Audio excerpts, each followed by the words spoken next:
तमाम तारीफ़ें उस क्रिएटर के लिए जिसने इस यूनिवर्स को एक मकसद के तहत पैदा किया है। रिस्पेक्टेड जनाब जावेद अख्तर साहब, मिस्टर सौरभ द्विवेदी और respected audience, thank you all for being here today. आज की डिबेट में चूंकि हम बात करने वाले हैं डज गॉड एग्जिस्ट के टॉपिक पर, तो ये एक ऐसा टॉपिक है जिसके मुताल्लिक कोई भी डिसीजन लेने के लिए अलग अलग स्टैंडर्ड्स हो सकते हैं। लिहाजा डिबेट के शुरू में ये ज़रूरी है कि हम ये जान लें कि आज के इस टॉपिक में कौन सा स्टैंडर्ड सही होगा और कौन सा गलत होगा। सबसे पहला स्टैंडर्ड जिसे मैं समझता हूं कि हमारे रिस्पेक्टेड जनाब जावेद अख्तर साहब बड़ी तेज़ी के साथ उसकी तरफ लपकेंगे, वो है साइंस। जबकि साइंस दर हकीकत खुदा के एग्जिस्टेंस को डायरेक्टली साबित करने या उसके एग्जिस्टेंस को डिनाई करने के लिए स्टैंडर्ड नहीं बन सकती। और उसकी वजह क्या है, ये मैं नहीं कह रहा, ये वो लोग कह रहे हैं जो साइंस के एक्सपर्ट्स हैं। नेशनल एकेडमी ऑफ साइंस कहती है science doesn't have the processes to prove or disprove the existence of God. Why? क्योंकि साइंस का ताल्लुक एम्पेरिकल एविडेंस से है और एम्पेरिकल एविडेंसेस का ताल्लुक हमारे नेचुरल और फिजिकल वर्ल्ड से है, जबकि गॉड नॉन फिजिकल और सुपर नेचुरल रियलिटी है। लिहाजा नॉन फिजिकल रियलिटी को आप उस टूल के साथ नहीं चेक कर सकते जिसका काम फिजिकल रियलिटी को तलाश करना है। लिहाजा आज इस डिबेट में गॉड की एग्जिस्टेंस को साबित करने या उसे डिनाई करने में साइंटिफिक एविडेंस को एक्सेप्ट नहीं किया जाएगा। दूसरा स्टैंडर्ड हो सकता है रेविलेशन, कि रेविलेशन के जरिए हम यह साबित करें कि गॉड एग्जिस्ट करता है या नहीं। लेकिन यह स्टैंडर्ड भी आज इररेलेवेंट है। क्यों? क्योंकि रेविलेशन मेरे नजदीक सोर्स ऑफ नॉलेज है, वैलिड सोर्स ऑफ नॉलेज है, लेकिन हमारे जावेद अख्तर साहब के नजदीक ये वैलिड सोर्स ऑफ नॉलेज नहीं है। लिहाजा आज की डिबेट में मैं एक भी एविडेंस किसी भी मजहबी स्क्रिप्चर से नहीं दूंगा ताकि जावेद अख्तर साहब के लिए वो अनएक्सेप्टेबल ना हो। तीसरा जो मेयार हो सकता है वो है ऑब्जर्वेशन, कि भाई कोई कहे कि हमें खुदा दिखाओ, अगर है तो दिखाओ, या ये कि खुदा के एग्जिस्टेंस पर एम्पेरिकल एविडेंस दो, तो ये है दर हकीकत गलत टूल का इस्तेमाल करना। ये ऐसा ही है कि जावेद साहब मुझसे ये मुतालबा करें कि मुफ्ती साहब आप मेटल डिटेक्टर के जरिए प्लास्टिक डिटेक्ट करके दिखाएं। अब चूंकि प्लास्टिक डिटेक्ट नहीं हो पा रही है लिहाजा plastic does not exist. No, you are using the wrong tool. इस टूल से प्लास्टिक को डिटेक्ट नहीं किया जाता। लिहाजा मैं समझता हूं कि गॉड के एग्जिस्टेंस पर एम्पेरिकल एविडेंस का मुतालबा करना एक बचकाना मुतालबा है और हमारे रिस्पेक्टेड जनाब जावेद अख्तर साहब इस स्टेज से अब बहुत आगे निकल चुके हैं। अब बचता है एक ही स्टैंडर्ड, और वो स्टैंडर्ड है अक्ल, लॉजिक, रीजनिंग। और यही वो स्टैंडर्ड है जिसके तहत गॉड की एग्जिस्टेंस को साबित किया जाएगा या गॉड की एग्जिस्टेंस को डिनाई किया जाएगा। लेकिन चूंकि ये बहुत इंपॉर्टेंट और सेंसिटिव टॉपिक है, इसलिए लॉजिकल आर्ग्यूमेंट भी ऐसा होना चाहिए जो डेफिनेटिव हो, इनडेफिनेटिव ना हो, जो 2 और 2 4 की तरह बिल्कुल वाजे हो, जिसे लॉजिकली रिजेक्ट करना पॉसिबल नहीं हो। फॉर एग्जाम्पल हम कहें हमारे रिस्पेक्टेड मिस्टर सौरभ साहब, ये एक इंसान है और तमाम इंसान कॉन्शियस बीइंग है। लिहाजा नतीजा क्या निकला, हमारे सौरभ साहब भी कॉन्शियस बीइंग है। क्या ये इनडेफिनेट आर्ग्यूमेंट है या डेफिनेट आर्ग्यूमेंट है? ये डेफिनेट आर्ग्यूमेंट है।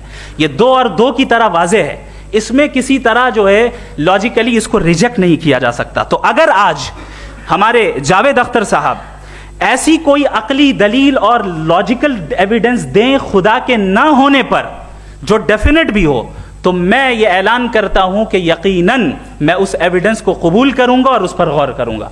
लेकिन साथ में यह भी ऐलान कर देता हूं प्रेडिक्शन के तौर पर कि ऐसा कोई डेफिनेट आर्ग्यूमेंट कोई नहीं पेश कर सकता।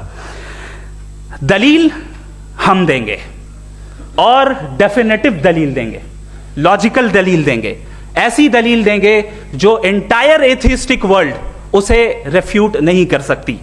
चलें अब हम एक एग्जाम्पल सोचते हैं, एक सिनेरियो, सिंपल सिनेरियो, तमाम ऑडियंस से गुजारिश है, हम और आप एक आइसोलेटेड आइलैंड पर हैं, ऐसा आइलैंड जहां पे हमसे पहले कोई कभी नहीं गया। चलते चलते आपके सामने अचानक आपने देखा एक पिंक कलर की बॉल पड़ी हुई है, सबसे पहला सवाल आपके जहन में क्या आएगा कि ये बॉल यहां क्यों आई, कैसे आई, ये पिंक कलर की ही क्यों है, कोई और कलर भी हो सकता था, ये इसी शेप में क्यों है, कोई और शेप भी हो सकता था। नेचुरली आप इस तरफ पहुंचेंगे कि कोई ना कोई है जिसने इन स्पेसिफिक प्रॉपर्टीज के साथ इस बॉल को बनाया है और यहां पे रखा है। चूंकि आप जानते हैं कि ये जो बॉल है इसका एग्जिस्ट करना जरूरी नहीं है, ये एग्जिस्ट कर भी सकती थी, नहीं भी कर सकती थी, और एग्जिस्ट करना ही था तो किसी और फॉर्म में करती, किसी और कलर में करती। अब आप इस बॉल को एक्सपैंड करते चले जाएं, एक्सपैंड करते चले जाएं, एक्सपैंड करते चले जाएं, यहां तक कि ये बॉल यूनिवर्स के साइज की हो जाए। बताइए कि क्या साइज के बढ़ जाने से सवाल बदल जाएगा? हरगिज नहीं बदलेगा। अभी भी सवाल रहेगा ये यूनिवर्स कहां से आया, इन स्पेसिफिक प्रॉपर्टीज के साथ कहां से आया, क्यों आया, किसने बनाया, यह सवाल उस वक्त भी वैलिड रहेगा। लेकिन यह सवाल अगर हम जनाब जावेद अख्तर साहब से करें तो चूंकि इनका वर्ल्ड व्यू एथिस्टिक है, और सिर्फ इनका नहीं, मतलब जितने भी एथिस्ट हैं और एथिस्टिक वर्ल्ड व्यू को रखने वाले से अगर आप ये सवाल करें कि ये यूनिवर्स कहां से आया, तो इनका जवाब या तो आर्ग्यूमेंट फ्रॉम इग्नोरेंस होगा या डॉगमेटिक होगा। या तो ये कहेंगे कि मुझे नहीं पता कि ये कहां से आया, लिहाजा गॉड डज नॉट एग्जिस्ट, ये आर्ग्यूमेंट फ्रॉम इग्नोरेंस है। या ये कहेंगे कि ये यूनिवर्स खुद ब खुद बन गया, इसका मतलब ये है कि उस बॉल को भी खुद ब खुद बन जाना चाहिए, लेकिन बॉल के ताल्लुक से ये एक्सप्लेनेशन एक्सेप्ट नहीं की जाएगी कि खुद ब खुद बन गई, लेकिन यूनिवर्स के ताल्लुक से कर दिया जाएगा। इसे हम दूसरे अल्फाज में डॉगमा भी कह सकते हैं। दूसरी चीज, हमारे जावेद अख्तर साहब जरूर गॉड ऑफ गैप्स की मिसाल भी जरूर देंगे, और मिसाल देंगे कि पहले ज़माने में बिजलियां कड़कती थी तो लोगों ने किसी एक खुदा की तरफ, और बारिश होती थी तो दूसरे खुदा की तरफ मंसूब कर दिया, उनके पास दलील नहीं थी। यह हमारा वर्ल्ड व्यू है ही नहीं, यह हमारा वर्ल्ड व्यू है ही नहीं, क्योंकि नेचुरल फिनोमेना के प्रोसेस की इंटरप्रिटेशन को जान लेने से यह कहां से साबित हो गया कि गॉड एग्जिस्ट नहीं करता है। इस पर मैं इंशाअल्लाह अभी आगे बात करूंगा। आप हजरात ये भी देखेंगे, और मैं ये एक्सपेक्ट करता हूं कि हमारे रिस्पेक्टेड जनाब जावेद अख्तर साहब जरूर इमोशनल आर्ग्यूमेंट्स भी देंगे, जो कि एक लॉजिकल फेलेसी है जब बात आती है ट्रुथ को डिसाइड करने में। क्यों?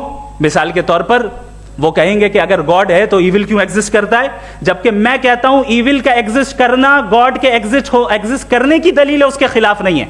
चूंकि अगर गॉड है तो हम सब उसके सामने अकाउंटेबल हैं, और अगर हम अकाउंटेबल हैं तो अकाउंटेबिलिटी के लिए ईविल का मौजूद होना जरूरी है, उसके बगैर हम अकाउंटेबल नहीं हो सकते। और अगर हम अकाउंटेबल नहीं हैं तो हम जनाब जावेद अख्तर साहब से पूछेंगे कि आप बताएं कि फिर सफरिंग इस दुनिया में क्यों है? अगर खुदा नहीं है तो सफरिंग क्यों है? और उन लोगों के जज्बे का क्या जिनके अंदर सफरिंग के बाद इंतकाम लेने का जज्बा पाया जाता है और वो इस दुनिया से ऐसे ही चले गए, क्या उनकी सारी तकलीफें बेकार चली जाएंगी? अब आ जाएं उसी एग्जाम्पल की तरफ कि बॉल, मुझसे अगर कोई पूछे इस बॉल को किसने बनाया और या इस एक्सपेंडेड बॉल को किसने बनाया, मैं कहूंगा कि चूंकि ये यूनिवर्स और इस यूनिवर्स की तमाम चीजें कॉन्टिंजेंट हैं। कॉन्टिंजेंट होने का मतलब ये होता है कि जो अपने एग्जिस्टेंस पे किसी के ऊपर डिपेंड करती हो, तो जाहिर है ये यूनिवर्स कॉन्टिंजेंट है। और अगर कोई चीज कॉन्टिंजेंट नहीं है तो मैं रिक्वेस्ट करूंगा कि मुझे दिखा दें कि कौन सी चीज यूनिवर्स में कॉन्टिंजेंट नहीं है, हम भी जरा गौर कर लें और हम भी देख लें। और जब कॉन्टिंजेंट चीजें मौजूद हैं तो फिलोसोफर्स की इस्तिलाह के मुताबिक, हम उस टर्मिनोलॉजी के मुताबिक हम उस जगह तक पहुंचते हैं और उस हस्ती तक पहुंचते हैं जिसे नेसेसरी बीइंग कहा जाता है, कि ये वो नेसेसरी बीइंग है जिसका मौजूद ना होना नामुमकिन हो। चूंकि अगर ये मौजूद ना हो तो सारी चीजें एग्जिस्टेंस में आएंगी ही नहीं, और ये सारी कॉन्टिंजेंट चीजें उसी के ऊपर डिपेंड करती हैं। अब अगर आप ये सवाल करते हैं कि फिर उस हस्ती को किसने बनाया, फिर उसका कॉज क्या है, फिर उसका कॉज क्या है, फिर उसका कॉज क्या है, और एंडलेसली चले जाएं, इसे हम कहते हैं इन्फिनिट रिग्रेस ऑफ कॉजेज, जो कि लॉजिकल फेलेसी है। कॉन्सेप्चुअली इन्फिनिटी पॉसिबल है। मिसाल के तौर पे न्यूमेरिकल्स 1 2 3 गिनते चले जाएं, इन्फिनिट नंबर्स हैं। मैं कॉन्सेप्चुअली बात नहीं कर रहा, प्रैक्टिकली रियलिटी में साबित करके दिखाएं कि infinite regress of causes possible है या नहीं। अगर पॉसिबल है तो हम मान लेंगे, मिसाल दे दें, और पॉसिबल नहीं है तो एक ही ऑप्शन बचता है जिसे हम कहते हैं नेसेसरी बीइंग। ऐसी नेसेसरी बीइंग जो इंडिपेंडेंट है, क्योंकि अगर वो डिपेंडेंट हुई तो वो नेसेसरी नहीं रहेगी। ऐसी इंडिपेंडेंट बीइंग जो इटर्नल है, अगर वो इटर्नल नहीं होगी, उसकी बिगिनिंग होगी तो वो खुद कॉन्टिंजेंट है। ऐसी बीइंग जो पावरफुल है, क्योंकि कॉन्टिंजेंट को एक्चुअलाइज करने के लिए पावर चाहिए। ऐसी बीइंग जो इंटेलिजेंट है और नॉलेजेबल है, क्योंकि ये यूनिवर्स स्पेसिफिक फॉर्म और स्पेसिफिक लॉज ऑफ नेचर के तहत प्रिसाइजली चल रहा है। Thank you. थैंक यू मुफ्ती साहब। मैं इन दलीलों के बाद जावेद अख्तर साहब से गुजारिश करूंगा, आप बैठ के बोलना चाहेंगे या वहाँ? जी।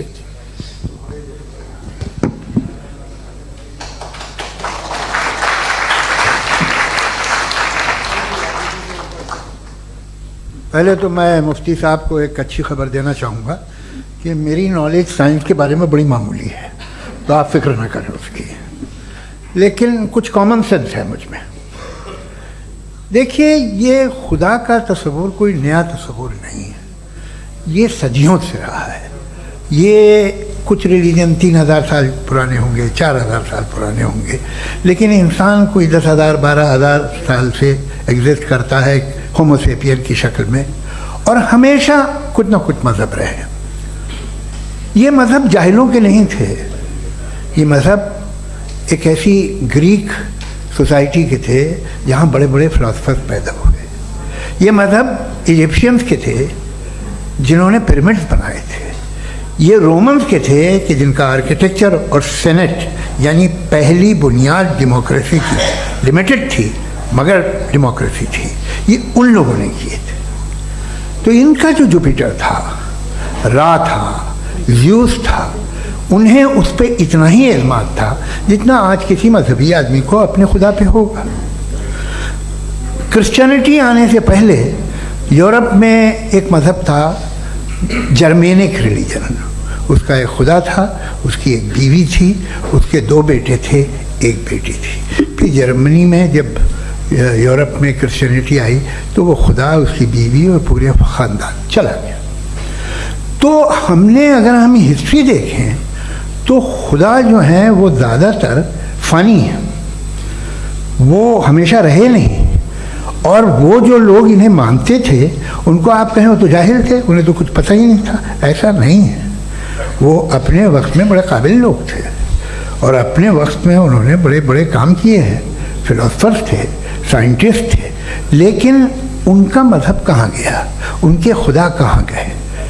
आज जो खुदा हैं दुनिया में लोग उन्हें मानते हैं। आपको क्या मालूम कि कितने बरसों के बाद क्या होने वाला है? हम यूरोप में देखते हैं तो चर्च खाली हैं। तो वक्त के साथ चीज़ें बदलती हैं। जहाँ तक इसका ताल्लुक़ है मज़हबों का, हर मज़हब आपसे एक चीज़ मांगता है, फेथ। ये फेथ क्या चीज़ होती है? What is the difference between faith and belief? ये तो बहुत ही अहमकाना बात होगी कि कोई आदमी कहे साहब अगर खुदा है तो मुझे दिखाइए। ये तो जाहिलाना बात हुई। मैंने तो नॉर्थ पोल नहीं देखा है, मगर मैं मानता हूँ कि नॉर्थ पोल है। मैं क्यों मानता हूँ? इसलिए कि अगर ये दुनिया राउंड है तो उसका कोई टॉप होगा। कुछ लोग हैं जो वहाँ गए भी हैं, कॉमन सेंस कहता है कि ऐसा होगा, सबूत है, गवाह है, रीज़न है। तो ये मेरा फेथ नहीं है। तो फेथ में और बिलीफ में डिफरेंस क्या है? जो मज़हब मांगता है आपसे, हर मज़हब फेथ मांगता है।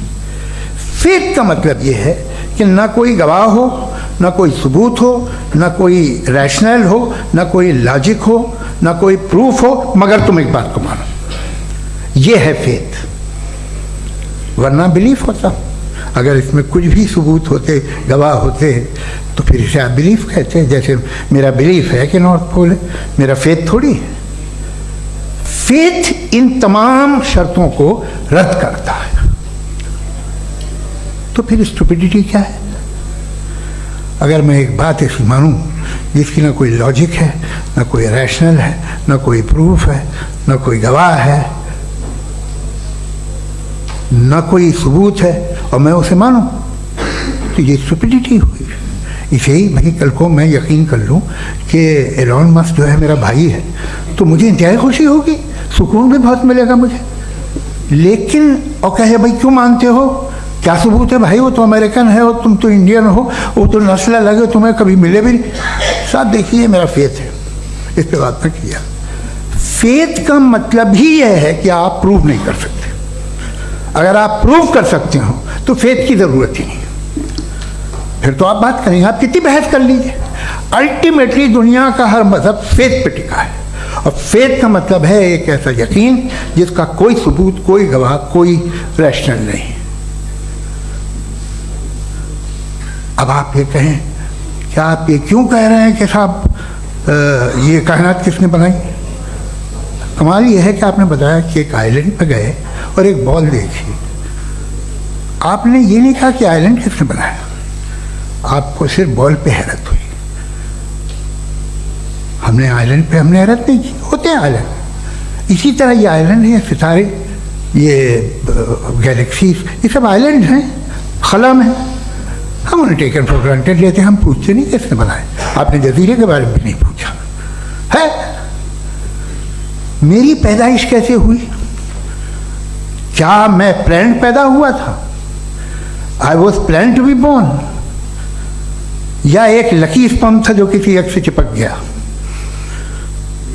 मेरी पैदाइश रैंडम। और इंसाफ जिसे आप कहते हैं, इंसाफ का तो नेचर से कोई वास्ता ही नहीं है। जो आप कहते हैं कि एक दिन इंसाफ मिलेगा, इंसाफ is a human concept, nature में कोई इंसाफ नहीं। अगर शेर हिरन को खा जाता है तो उसे कोई सजा नहीं मिलती।